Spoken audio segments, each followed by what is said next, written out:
Jack of all trades, master of none. This is a quote we hear very often around us. So, what is your perception of it in terms of, say, multitasking? You want to be a happy husband? I agree with the quote. Because the wife expects you to ये भी काम करो, वो भी काम करो, ऐसा भी करो, वैसा भी करो, इधर भी जाओ, उधर भी जाओ. You want to be really happy? Multitasking is good. Now you want to specialize into something? Multitasking is not good. Come to the example of a family doctor, MBBS. आपको बुखार है, family doctor. आपको typhoid है, family doctor. आपको malaria है, family doctor. He'll diagnose everything, he'll give you general stuff. Today the concept of family doctor is vanishing. Everything is specialty. Heart का बीमारी मेरे को मत पूछो, कार्डियोलॉजिस्ट को पूछो. डायबिटीज है, डायबिटोलॉजिस्ट के पास जाओ. स्किन का प्रॉब्लम है, डर्मेटोलॉजिस्ट के पास जाओ. So everything has become specialization. Now what is specialization? Going more into the depth of that subject is specialization. That means you're actually focusing on a smaller piece of ignorance. Correct. Yeah, smaller piece of ignorance to elicit more knowledge out of that subject, which is master of one. Jack of all, master of none. You do several things, several different areas. You don't have the time, energy, and resources to become skillful in one subject. It's like an all-rounder in cricket or a decathlete. Correct. He's participating in 10 different streams, but you will never find him creating a world record in any single stream because his energies are focused on 10 streams of athletics. So he's not holder of any world record, but the fellow who is a sprinter, 100 meters dash, probably he holds a world record because he has focused his energies only on that. Or a long jump. You will have a world record holder who is in the guy who is only focused on the long jump. You'll never find a world record in one stream in a decathlete. But say in today's day and age, what do you think makes more sense, to be a jack of all trades or a master of one? Considering that our everything is getting, so evolved, everything is constantly changing around us. Do you think that with that, it's important for us to be able to adapt to a lot of things, multiple things all at once? Or do you think we should still stay true to ourselves and say specialize in only one thing, one field? I'll take you back a couple of generations, maybe 3 generations back. Look at the man and the woman 3 generations back. The man could do several things. Yeah, he may have a profession. He may be a clerk in some office. Or he may be a farmer in the field, or he may be a carpenter in the village. But he could do several things. He could wash his own clothes. He could clean the utensils in the house. He could do jhadu pocha. He could do dagduji of his dilapidated hut. He could do the floor. He could fix the wall. So there were multiple skills even then. Correct. But they were not being blown out of proportion. Today, with the information available freely and easily to many people, we tend to blow our abilities and skills more than what they actually are. And then, मेरी बेटी ये भी कर लेती है, मेरी बेटी वो भी कर लेती है, मेरी बेटी ये भी कर लेती है. Your mother, your grandmother, the great-grandmother used to also do so many things. And perhaps they were doing many things which you can't do today. Fair enough. Yeah. So if you look at the society then and now, the resources have changed. You have a lot more effective, efficient resources available to you. My great-grandmother used to wash the clothes on a piece of stone. Today, my wife washes the clothes in a washing machine. My daughter may not even wash the clothes in the washing machine. She will hire somebody to wash the clothes in the washing machine. She will not even gather the clothes and push them in the washing machine. Tasks remain same. How to get the tasks done? The methodology has changed. As a human being, it's the task for you to maintain your body. You were maintaining body during the great grandmother's time. You are maintaining your body even now.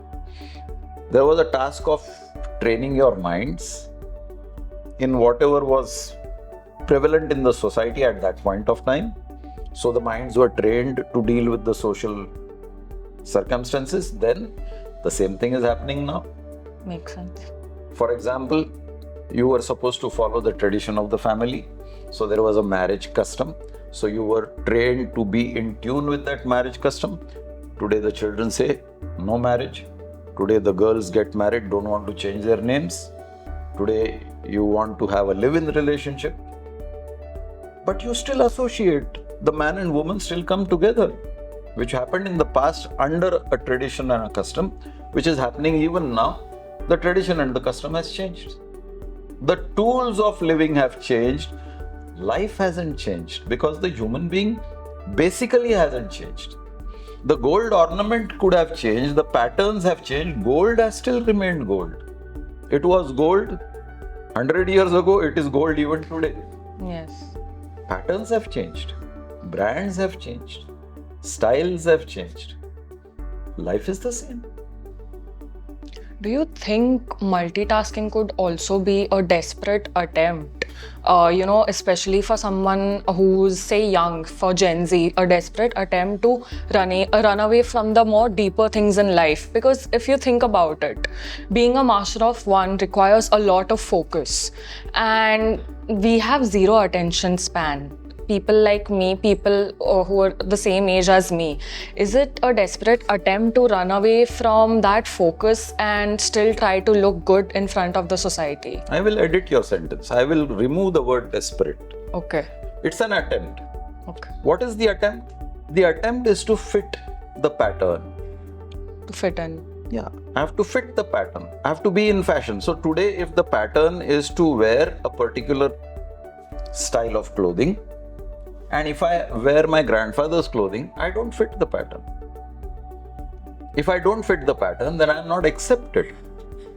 I mean, everybody will be ridiculing me. So it is an attempt to fit. I would put it as simply as that. I wouldn't call it desperate. Why should it be desperate? If everybody is multitasking, then I must also acquire the skills of multitasking. Then only I fit. If I say I'll do only one thing, then I am a misfit. And if I am a misfit, then in a way I am a reject. Survival of the fittest. There you are. Fair enough. But what if, you're doing all of this only because of the people? Like you said, if everyone is multitasking, even I would want to do that. But don't you think then you're not being true to yourself? Happened all the time. You take any generation, any number of years backwards, how many people were true to themselves? Only a handful. And they became masters of their subject. How many Newtons came out? How many Einsteins came out? They were true to their science. Fair enough. Right?